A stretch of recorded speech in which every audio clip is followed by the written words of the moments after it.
Okay, this is 1.7 day 2. We have a continuation of finding some domains. This time we're going to work on composite functions. Please know that for the first section, 50 through 62, every other even, we're doing part A only. And for 68 through 72 even, it's parts A and B only. So please keep that in mind as you do your assignment. All right, now the first example, as you can see, I'm just going to show you all my written out work here. I just want to talk about what a composite function is. It simply means that you're going to take one function and substitute it into the other function for x as an entire function. So a composite function looks basically like this. Here we have function f and function g. What I'm going to do, if I want to find f of g, this little o means of, meaning f is my first function, so I'm going to write down 5 and then a blank plus 6.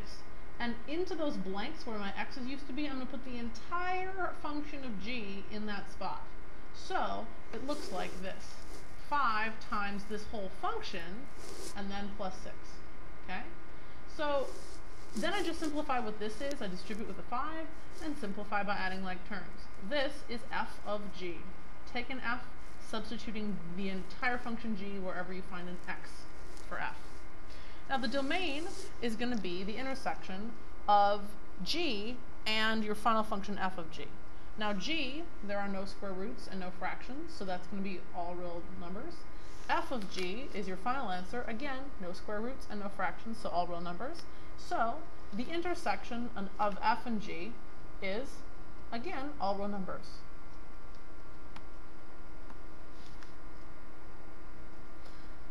The second example, very similar to the first one. This time we're going to find f of g here. Here's f and here's g. So I take my function g and I put it where the x is in f. So I would have 4 over blank plus 2. In that blank, we're going to put the entire function of g, which makes it look like that. There's g. So, simplifying, we're going to have to find a common denominator here. So I want to add those two things together. So I'm going to multiply 2 by x over x. And this part becomes 2x over x, which is that. Then we can now, because we have, just looking at the denominator here, I have two fractions. I have common denominators, so I can add them together, which becomes that. 1 plus 2x on the top, and just a regular x on the bottom. And then finally, to do the fraction, if we're going to take 4 and divide it by a fraction, we keep the top part the same, the 4, and we multiply by the reciprocal of the denominator. So the x goes on the top and the 1 plus 2x on the bottom. And then finally, we just multiply the 4 times the x, so we get 4x over 1 plus 2x. Now, finding the domain is a little trickier. The domain of g could be found by saying that anything in the denominator of a fraction cannot be 0. So x cannot be 0 is the domain of g. Domain of f of g would be this one. This would mean, again, nothing in the denominator here could be 0. So 1 plus 2x cannot be 0. If I solve that for x, that means that x cannot be negative 1/2. So here is my graph for all numbers except for negative 1/2.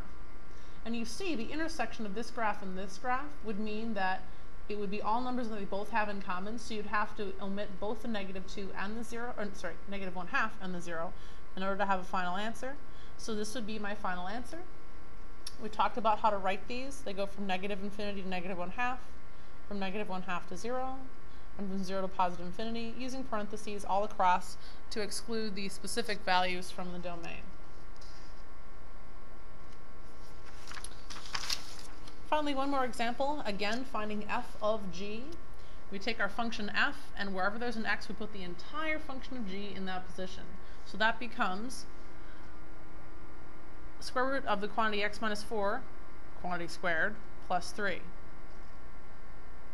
The square and the square root cancel each other out, which leaves you with x, 4 minus x, and you add the 4 and the 3 together to get 7. So 7 minus x.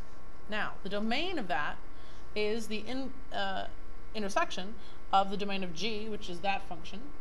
Now remember, anything underneath a radical has to be positive or 0.